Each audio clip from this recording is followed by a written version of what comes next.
Assalamualaikum dan salam sejahtera. Kami dari kumpulan 3 akan membentangkan sebuah teknik kreatif yang bernama negative brainstorming. Brainstorming ni kita selalu dengar. Jadi negative brainstorming ni apa pula kan? Jadi kumpulan kami terdiri daripada 4 orang, iaitu saya, Nur Najwa Ulfah binti Rafi'i, bernombor metrik A189503, yang kedua Darshini, yang ketiga Subita, dan yang keempat Darbini. Seterusnya kita akan berkenalan dengan negative brainstorming. Brainstorming ni pertama kali diperkenalkan oleh seorang lelaki yang bernama Alex Pagney Osborne pada tahun 1939. Beliau perkenalkan sebagai satu penyelesaian untuk membantu pekerja mengembangkan lagi idea kreatif dalam industri pengiklanan. Dan nama lain bagi negative brainstorming yang mungkin kita pernah dengar adalah reverse brainstorming. Jadi negative brainstorming ni apa? Negative brainstorming ni adalah sebuah kaedah yang guna konsep brainstorm atau jana idea untuk dapatkan penyelesaian yang negatif kepada satu masalah. Dan kemudian kita akan tengok macam mana masalah tersebut diubah menjadi sebuah penyelesaian dan solusi yang baik. Jadi teknik ni agak senanglah sebab setengah daripada kita sebagai manusia ni ada kecenderungan untuk lihat dari sisi negatif dahulu. Jadi contoh kalau ada apa-apa masalah, selalunya kita lebih mudah dan senang untuk nilai dan cari sebab kenapa tak berkesan atau kenapa masalah tu tak dapat diselesaikan. Dan antara tujuan negative brainstorming ni, yang pertama adalah untuk melihat masalah secara keseluruhan supaya kita dapat menjana lagi banyak idea untuk dikembangkan lagi. Dan yang kedua, supaya kita dapat lihat dari sudut baru, iaitu sudut negatif untuk hasilkan solusi yang munasabah. Seterusnya, macam mana teknik ni berfungsi? Saya akan serahkan kepada Darshini untuk terangkan kepada anda semua. Saya Darshini, anak perempuan Balakrishnan bernombor metrik A186211. Pembentangan saya ialah tentang kaedah.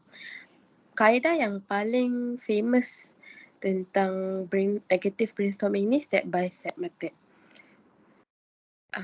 Step pertama ialah bahagikan peserta kepada kumpulan kecil-kecil, kecil dengan 2 atau 3 orang dalam satu kumpulan. Kedua, terangkan konsep dengan contoh kepada semua peserta. Seterusnya, berikan masalah semasa yang dihadapi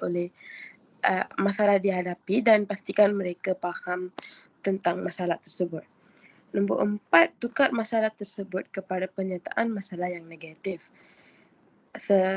Yang kelima, brainstorm dan tulis beberapa idea negatif daripada pernyataan masalah negatif tersebut. Keenam, kongsi idea negatif dengan ahli kumpulan yang lain. Seterusnya, nombor 7, pilih satu idea negatif dan bincangkan hal berikut secara berpasangan. Berbincang pasal apakah yang menjadikan idea ini tidak balik, elemen yang manakah menjadikan buruk, elemen manakah. Seterusnya, ubah idea negatif tersebut menjadi idea yang baik. Yang akhir tu, setiap kumpulan membentang idea mereka. Ini adalah kaedah step by step method lah. Kalau kaedah lain yang sesuai dengan negative brainstorming ni, the 5 whys, how might we, brainstorming, blind voting, spider web, mind map, voting with stickers, assumption and dumption, matrix solving, ranking through group discussion. Thank you.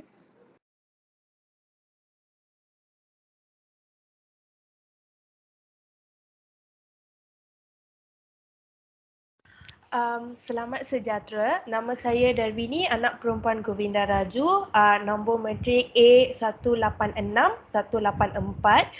Saya akan membentangkan bahagian contoh bagi negative brainstorming. Di sini saya ada salah satu contoh iaitu melakukan sesuatu projek bersama ahli kumpulan. Okey, di sebelah kiri saya listkan penyelesaian yang tidak baik atau negatif yang berkemungkinan besar berlaku apabila melakukan projek dalam kumpulan. Di sebelah kanan pula saya telah mengubah penyelesaian negatif kepada penyelesaian yang baik atau positif ataupun lebih produktif. Okey, mari kita tengok satu persatu. Okey, yang pertama, jangan beritahu idea projek dengan ahli kumpulan. Apabila kenyataan ini dipositifkan, dia akan menjadi jelaskan semua dan berkomunikasi sebelum memulakan projek bersama ahli kumpulan. Okey, seterusnya, mula bekerja tanpa menetapkan peranan ahli kumpulan. Dia akan mengubah menjadi memastikan bahawa setiap ahli kumpulan mempunyai peranan yang jelas. Seterusnya, jangan berkongsi sebarang fail atau penyelidikan dengan ahli kumpulan. Ini sesuatu yang negatif. Kalau dipositifkan, cipta sesuatu sistem yang membolehkan semua fail dapat diakses oleh ahli kumpulan. Okey, seterusnya, membuat keputusan utama tanpa memaklum kepada orang lain.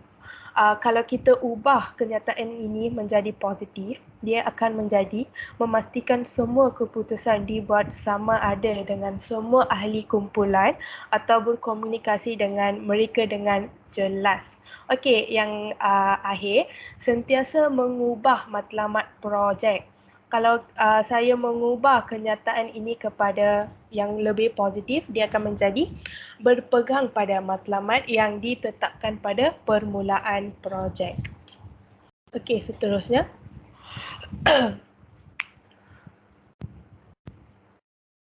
Okey, ini contoh yang dalam bentuk situasi. Kita tackle situasi ini dengan menggunakan kaedah step by step method yang dibentangkan oleh kawan saya tadi. Okey, situasinya, satu kumpulan ditugaskan untuk mencari penyelesaian kepada soalan bagaimana anda boleh membuat anak-anak dan atuk nenek mereka untuk lebih memahami satu sama lain. Dengan menggunakan negative brainstorming, kumpulan cuba mencari penyelesaian yang paling teruk dan kemudian mengubah menjadi penyelesaian yang berguna. Okey, ini contoh penyelesaian yang negatif ataupun paling teruk, iaitu membangunkan dinding antara orang tua dan orang muda. Menetapkan mereka di dua bangunan yang berbeza sehingga mereka tidak pernah bertemu. Mencipta sebuah peranti atau device yang mengganggu anak-anak muda sehingga mereka tidak ingin menghabiskan waktu dengan orang tuanya. Apabila penyelesaian negatif ini diubah menjadi penyelesaian yang berguna, dia akan menjadi bina rumah persaraan dengan tadika di tengah dan orang tua kemudian boleh datang dan membantu apabila mereka mempunyai masa. Ini ialah sesuatu penyelesaian yang berguna. Itu saja daripada saya. Terima kasih.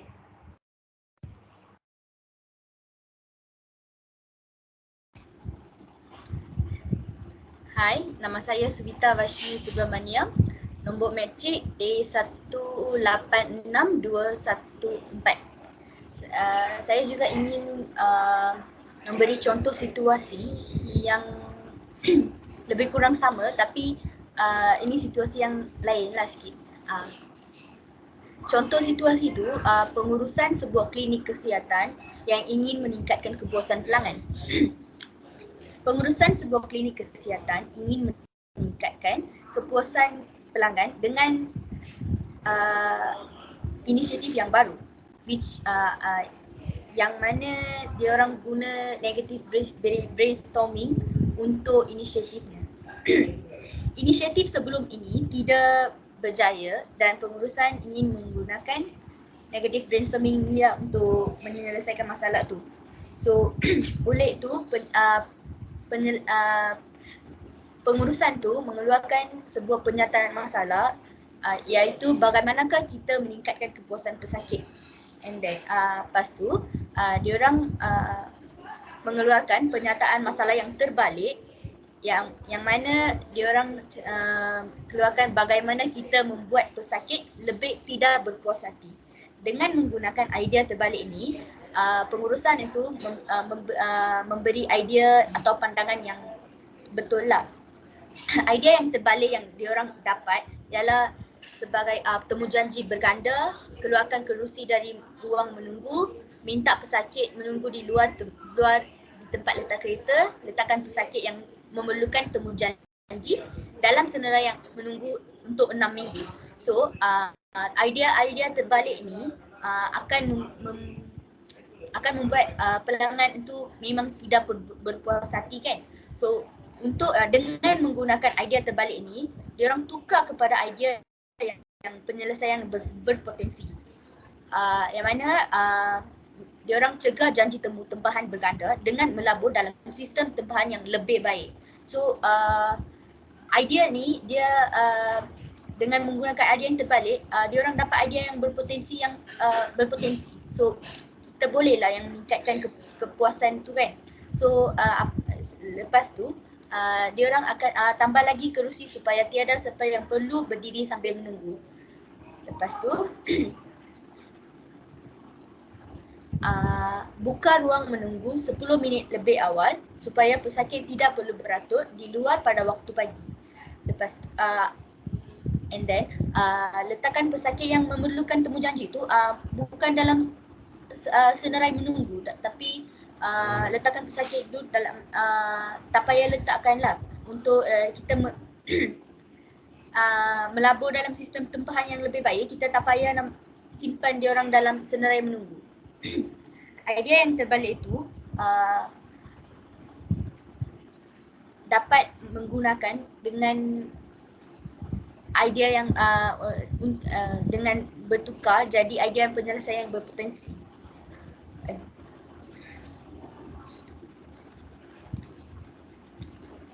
Kegunaan negative brainstorming. Dengan menggunakan negative brainstorming, kita dapat melegakan tekanan dan kekecewaan yang boleh menghalang sesi brainstorming yang untuk produktif.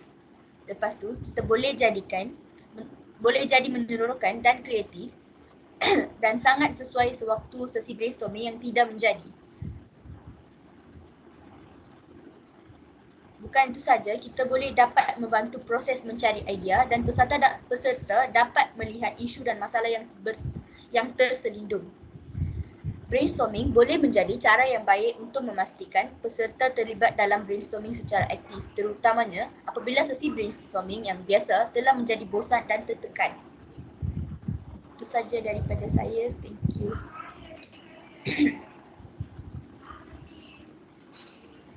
Okey, baik. Kita sudah mengenali apa itu negative brainstorming dan macam mana negative brainstorming ni berfungsi dan juga contoh-contoh teknik ni digunakan dalam kehidupan seharian, dalam situasi-situasi yang diberi. Kesimpulannya, kaedah ni dia melibatkan dua proses, iaitu penjanaan penyelesaian yang buruk yang negatif, kemudian yang kedua, ubah solusi yang buruk tu menjadi penyelesaian yang baik. Tapi kenapa negative brainstorming kan? Apa keistimewaannya daripada brainstorming biasa? Negative brainstorming ni biasanya lebih fokus dan tertumpu daripada brainstorming biasa dan kita dapat lihat penyelesaiannya dengan lebih jelas. Dan yang kedua, negative brainstorming juga memastikan individu dapat memikirkan tentang mengapa sesuatu itu tidak berfungsi atau kenapa tak dapat diselesaikan. Mungkin kalau kita guna brainstorming biasa, kita lebih terlepas pandang perkara-perkara macam ni. Seterusnya,